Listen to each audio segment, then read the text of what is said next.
Greetings again to listeners and viewers wherever you may be in the world. I want to welcome you once again to another session of Dusting Off the Mirror.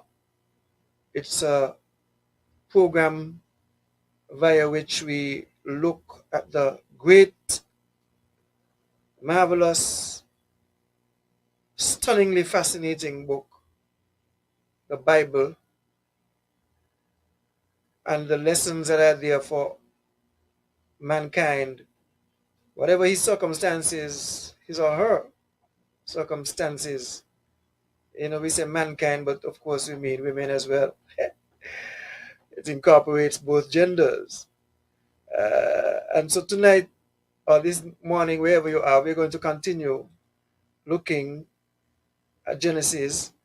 My intention is to go as far through the Bible as I can, verse for verse, chapter by chapter, um, picking at all the nuggets of truth and of value that are visible to me, to my eyes and my thoughts. So we've been looking at Genesis, and we are going to be focusing on Genesis chapter 9 and verse 6.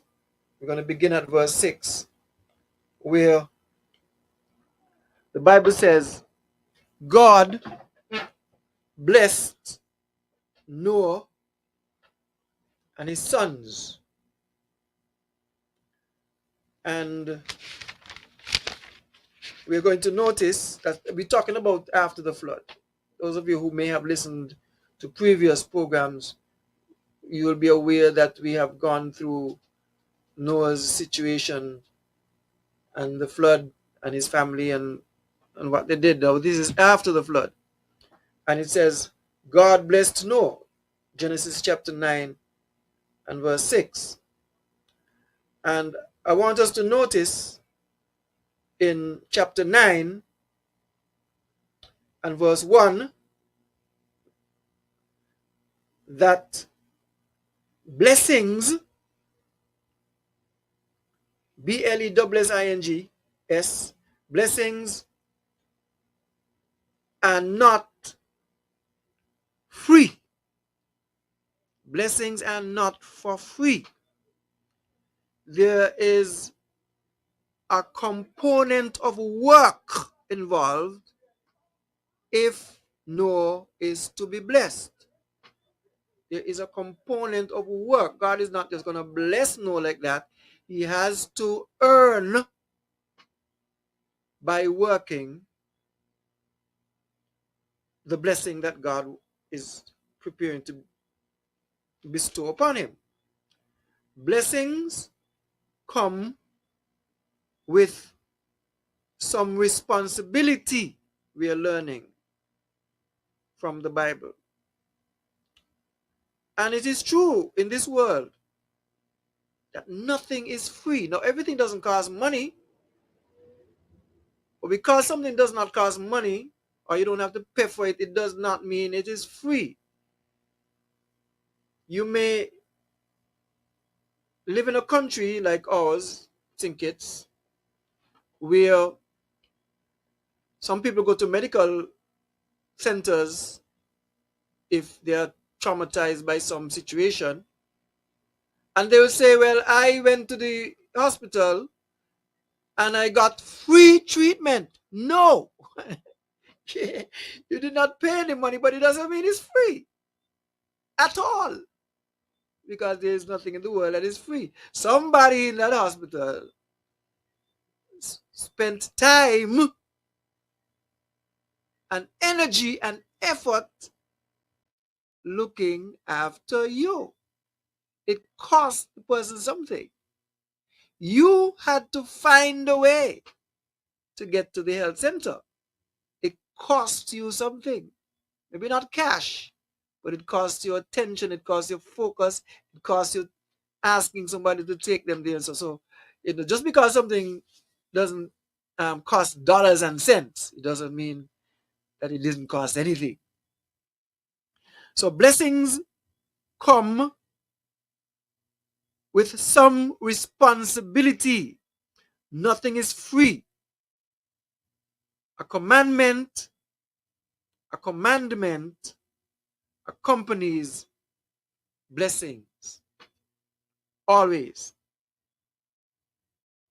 A commandment accompanies blessings. Blessings come with the commandment. Blessed people, blessed people are also people who do things. That's another lesson we learn from Noah, the story of Noah. People who are blessed are also people who do things. They are doing people.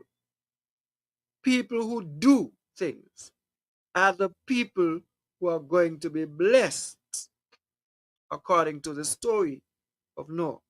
People who get up of their lazy rump. If you don't know what a rump is, your bottom, your posterior. People who get up off their lazy rumps and do things are the people who get blessed according to this Bible story. Blessed and blessings, also blessings are to be used. Blessings are for use. Blessings are tools. A lot of us feel that blessing is to make us feel good. No. You went to church and you feel good. You say, I was blessed this morning. Blessings are tools. What are the blessings in the church? The blessings, for example, may be something you heard from your preacher. Not the good feeling you get from the song. That's not a blessing. It's a good feeling. That's what it is. All right? That's what it is. You get a good feeling. But blessings are for you to do things with. People do things as a result of blessing. What are people supposed to do? What are people supposed to do when they get blessed? They are supposed to do something with the blessing. We're learning this from the story of Noah. What are they supposed to do? The Bible says that God told Noah and his family to be fruitful and multiply. Now,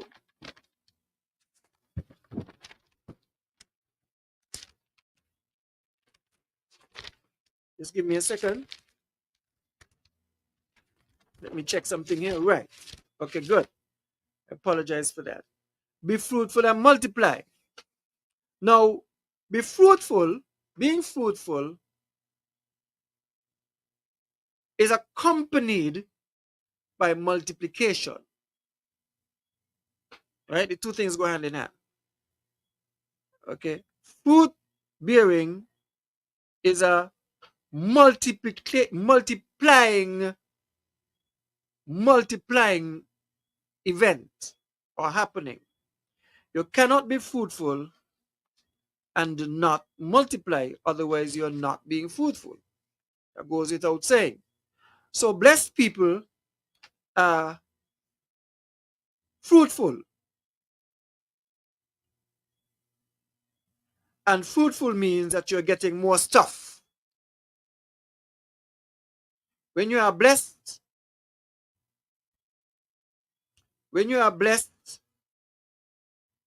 a main sign of that blessing is that you are multiplying. Things are going to become more when you are blessed. There is a multiplication of things, whatever those things are.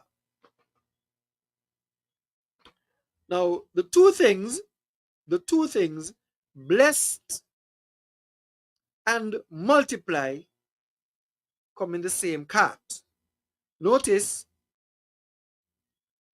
that God will not, notice too, that God will not bear no fruit for you. God is not going to bear any fruit for you or me. We have to do the fruitful part. We are going to have to get up and do something to be fruitful. So don't say, okay, I'm blessed, therefore I am going to be fruitful. You have to get up and do something about it. We have to do the multiply part. The Bible says, be fruitful and multiply. It's an action that we are supposed to do. We are supposed to do the multiply part. God does not encourage laziness. So, in other words, God is not, according to the Bible, giving, He is not giving anybody neither the multiplication nor the fruit. You have to get those. He's giving you the blessings. You and I got to do that for ourselves. We have to do the multiplying and we have to do the fruiting. You got a car, which is a blessing. He blessed you with a car or whatever He has blessed you with. What you're going to do with it is up to you. What I'm going to do with what He has given to me is up to me. I have to decide to take care of it. I have to decide to whatever.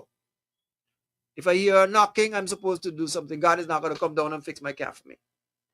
So He told us, He blessed us and said to us, be fruitful and multiply. You have to drive the blessed car. You have to take care of the blessed house that you have. I believe you get the point. And if we don't, nothing will happen no matter how blessed we are.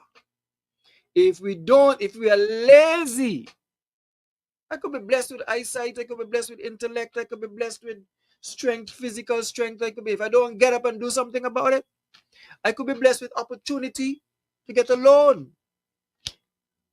And if I don't follow through on my loan, nobody is going to beg me to come for it, Right? So He is going to bless us, but we have to do the fruitful. We have to bear the fruit of the blessings and we have to multiply. He's not going to do those things for us. So we can be blessed and poor because we are not using the blessing. You can be blessed and struggling. And you're not blessed. You're blessed and struggling because you're lazy. And they are lazy believers. You can be blessed and struggling because you are not multiplied. You are not multiplied. Because you have not used the blessing to become fruitful and multiply. So God also said something else to know. He said in verse 2, every animal, this is a funny one, every animal is going to be afraid of you. We said it in verse 2. Every animal is going to be afraid of you, and it does not matter if they live on the land or on the sea.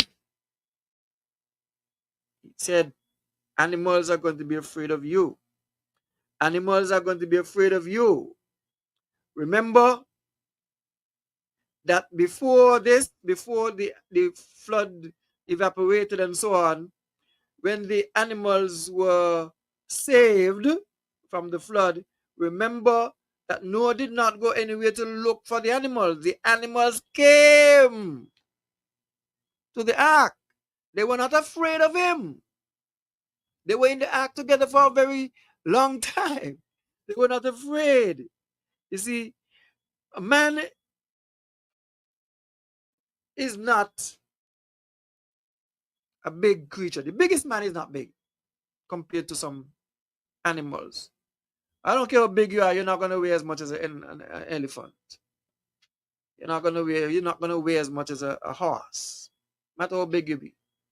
If you get that kind of size, if you get the kind of size like an elephant, you can't walk because our feet are not made to carry that type of weight. Right? We're flimsy creatures. Okay, how big you are. Don't matter. Right? And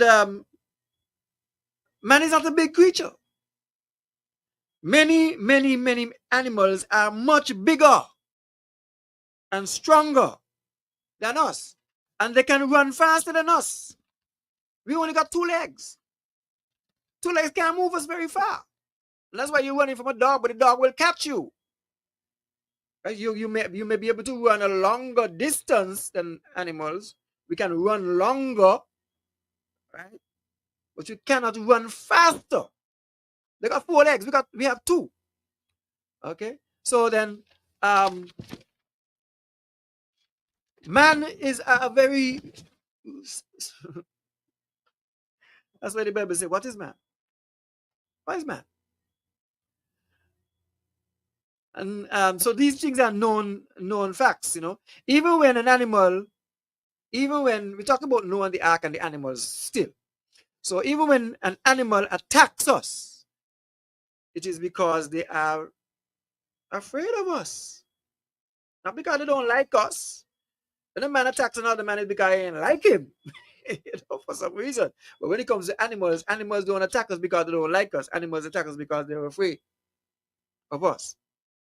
They come at us because they are afraid of what we are capable of doing to them. They're not stupid. And they're going to try their best to see how best they can get rid of us out of the way. And it takes a special type of animal to attack us. Right? A special type of animal to attack us. All animals don't attack. Most of them will run away under circumstances. And that is because they're afraid of us. Although they are stronger than us, many of them, they could run faster than us, as I mentioned earlier. Then God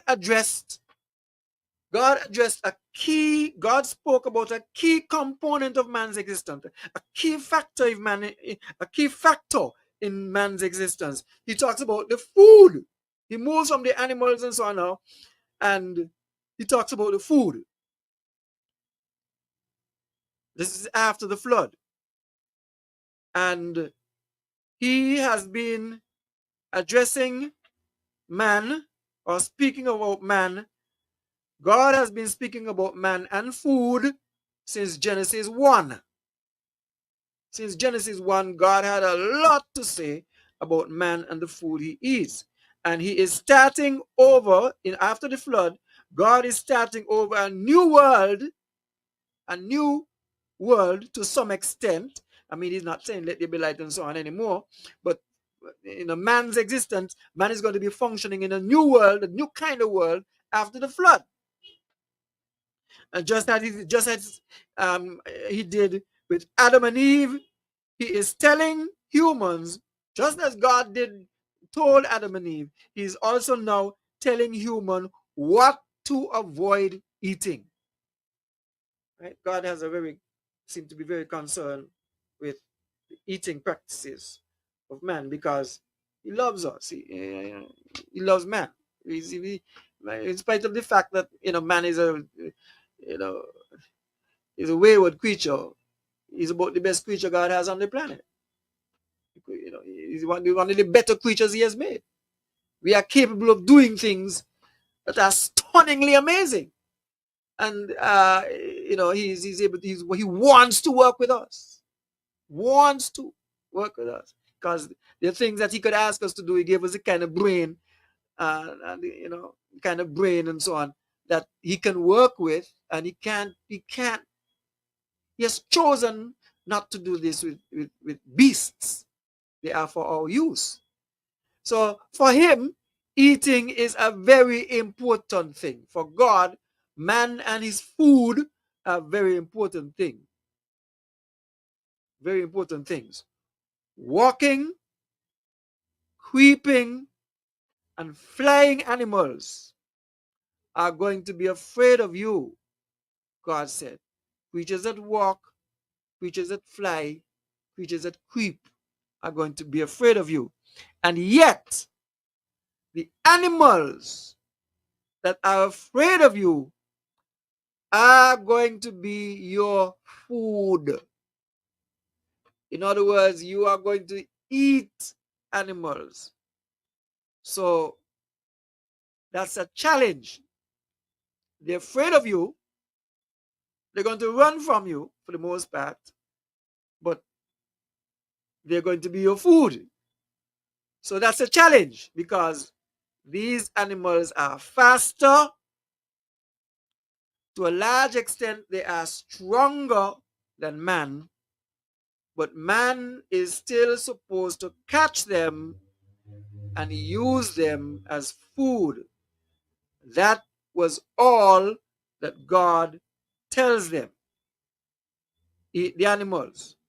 So man must now figure out a way of how to catch these animals, cage them, rear them in a pen, and so on. God didn't tell man how to do that. Man had to figure it out.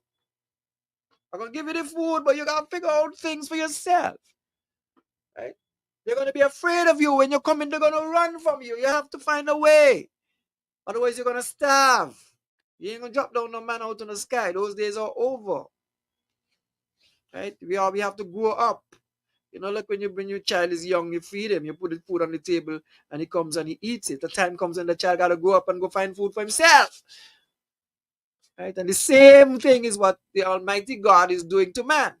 I'm gonna feed you and take care of you, but the time comes when you have to take care of yourself. I'm gonna provide for you. I'm gonna tell you what to do.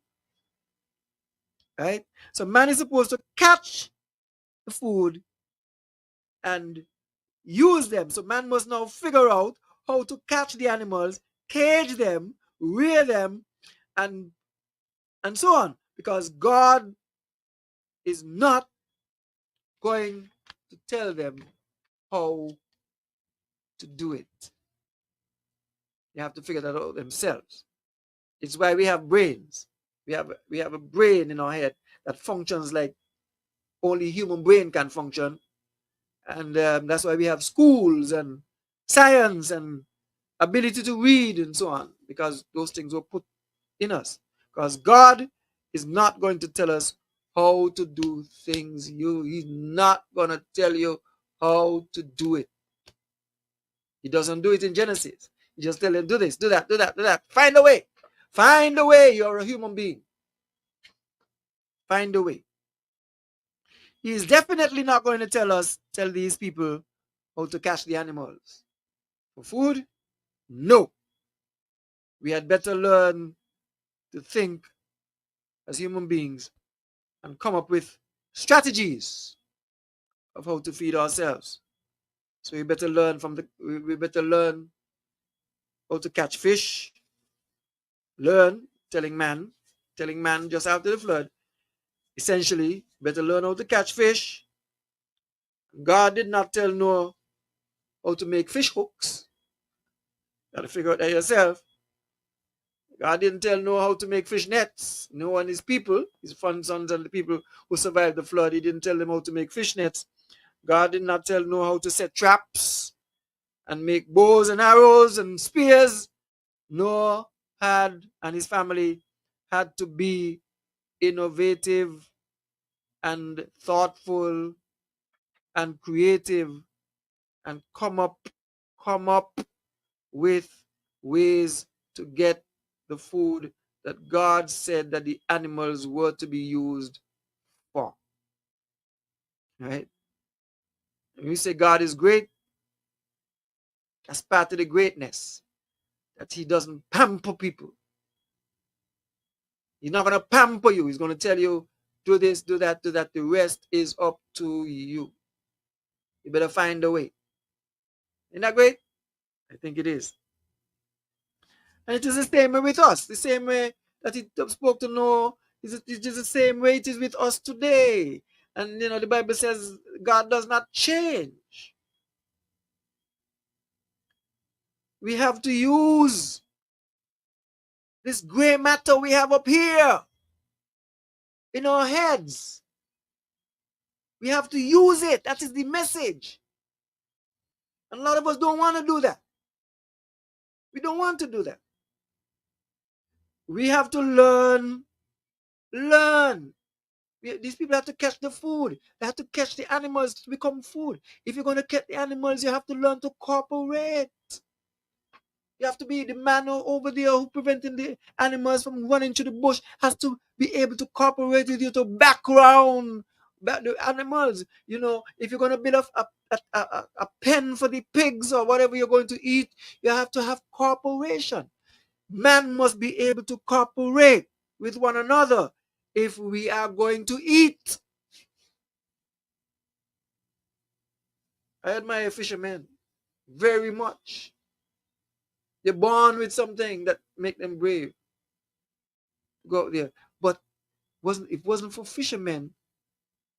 It wasn't for fishermen who have the patience.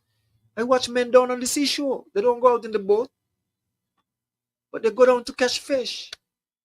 And for hours they're there. And they may go home with one fish. But somebody had to cooperate with the time, cooperate with everything, and cooperate with each other. Sometimes even when somebody comes here to keep their company, that's cooperation. So just as Noah and his sons had to learn to cooperate, to feed themselves, they had to learn how to cooperate to trap the animals. They had to learn how to circle around the animals, back them around and so on. So that Noah and his son, if they didn't cooperate, they would not be able to eat. I don't care how blessed you are. I don't care how blessed you are, you better be cooperative. I don't care how blessed you are, you better be cooperative. Otherwise, people are going to leave you out. You're not even going to know they're having a party, right? And then somebody in the meeting is going to have to say, well, let's ask Sister Josephine to make some Johnny cakes for the sale that we have coming up. And somebody in the audience is going to say, Sister Josephine, That means a lot. And the reason is because Sister Josephine is not a cooperative person. And as a result, if it wasn't for the goodness and the mercy and sometimes the generosity and the kindness of other people, Sister Josephine will be left out. And if she's left out, she's not going to feel well. She's not going to be happy. But we have to learn to cooperate, and that is the message here. God told Noah and his children that the animals were for the food and so on, but he didn't tell them how to do it. Because he knew the kind of brain that he gave them to work with. All these things are not in the instructions, some of the things I said here, but I have to flesh out things. But life itself teaches us. Life itself teaches us that if we are going to survive on this earth, we cannot just pray and wait. We have to cooperate with one another if we are going to eat and sleep comfortably. If you are not a cooperative person, you are not going to be a happy person. You may try to play bully, you may talk like a bully, and you may sound like a bully, and you may maybe you may dismiss people like a bully, but you're not happy. Because in order to be happy, you have to be cooperative. And you will go to your grave a miserable person. boastful and pompous and behaving as though you don't need anybody, but you're not happy. Because happiness comes from the ability to cooperate with others. Cooperation is the key. It is just as important as anything else that has to do with survival. Some of us do not seem to know this. Otherwise, we won't end our cooperating, our cooperation as easily and as readily as we do. Some of us are always quick to drop things, to end it, walk out. Friend, we need to cooperate. Some people slam down and turn off the phone very easily and very readily. Some people walk out of meetings very readily. Some people tune out very easily. Some people stop talking to each other very easily. Some people have no patience, very short-tempered. You and I will not get anywhere. We are not going to get anywhere in this world if this is how we are going to behave. And this is the message. God told Noah to use the animal for food. I said it already, but I'm re-emphasizing that it requires cooperation. And this is just a lesson. The Bible has a way of giving you one example. Telling you this is what happened, and this is what happened, and this is what happened. You got to see the broader meaning. That's why we have preachers, right? That's why we have preachers. That's why we have prophets. The prophets didn't tell the people anything that the Bible doesn't have it. Okay? But some of us are talkers. Like me, I'm a talker. I like to talk. And there are others of us who are doers and so on. But all our skills have to come together to flesh out things, to flesh out meanings. There are some people who could never say what they really mean. Right? But there are some other people in that same audience who could understand what the person is trying to say. Because we need each other. Otherwise, we're doomed. There are people who want to function and live in this world as though they don't need anybody. They're wrong. They are dead wrong. Then you realize that somebody got get a stroke and so on because, how they are, how they behave. Right? And these things take a toll on the human body. If you do not cooperate, you can't carry the cross alone.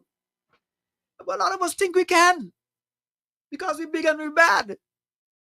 We grew up a certain way and we ain't not going to change. You're crazy. You don't want to live. You don't want to live. You're killing yourself and you don't know. And this is why God told Noah and his people, kill the animals for your food. He didn't tell them how to do it. But we know that that's going to happen. They needed to cooperate. God told Noah and his sons that the animals are for your food. But the food is not going to come to you. The food is not going to come to you. You have to go and get it together. Somebody has to provide part of it, whether the packaging or the shipping or the cleaning. Somebody has to catch it first. I don't think I'm going to finish this today. Right? In the Bible, where God tells us how to get the food, he said was there for the taking. They had to figure out how to catch the fish, how to raise the sheep. They had to figure out, tell them the animals are for you, but he didn't tell them how. You have to figure out how to tame the donkey. You have to figure out how to make the fish net, how to put together a fish pot. You didn't know it. In the Bible, you find God saying, "Thou shalt make a fish pot by going down the bay and picking up reeds." No, and plaiting it. No, you have to figure those things out for yourself. The food is there. You use the animals for food, but I ain't gonna tell you how to do it. And that's a good thing. That's a good thing. God is a sensible God. He got a lot of sense. A lot. That's why some people say the all wise, all knowing. Because God is not going to do these things for us. And if you do not learn how to make life easier for yourself, if you and I do not learn how to make life easier for ourselves, God is not going to come down and make the catching of the fish and the catching of the animals easier for you. He may be raised up in the sky and laugh, or wherever he is, and laugh at you. Look at the idiot down there trying to catch the animal by himself because he does not talk to neighbor John. Look at how the lady is having to walk the miles and miles because she doesn't want to communicate with her husband because they had a falling out last night. We're killing ourselves. Our attitudes and behaviors are killing us because we have too much pride and we are too self-centered. We're thinking about how we feel. You know, we only have one friend. You need more than one friend for folks. You need more than one friend. Okay, you need to get along with more than one person in your family. You're crazy. Your whole family, you don't talk to five of them, you're mad. I don't care what kind of ways they have. You know, you make an effort. Let them be the idiot. Say good morning to them. They don't answer you, they ain't nothing. If they don't say good morning to you when you say good morning to them, your head is not going to drop off. We are hurt too easily and we are hurt too deeply. We let the hurt get too deep in us. And, you know, things embarrass us that should not embarrass us. If I say good morning to somebody and they don't answer me, I'm not embarrassed. He should be embarrassed, not me. You know, and so that's how I think. Right? And that's why I love the Bible so much. It's a great book. Okay. I'm not going to be able to finish this today. I'm getting signal from my director here that I should bring it to an end, but we're going to continue. And if you do not learn how to make life easier for yourself, God is not going to come down and make the catching of the fish or the catching of the animals easier for you. You have to do these things yourself. God, the God of the Bible, may be a good father, but he's not a wheelchair pusher. You have to do the work. You have to do the thinking. You cannot be lazy and make it. Praying is not enough. Faith without works is dead. I hope you'd have a very pleasant evening, morning, whenever you're listening, and I'll be back to continue this Genesis discussion next week, all being well.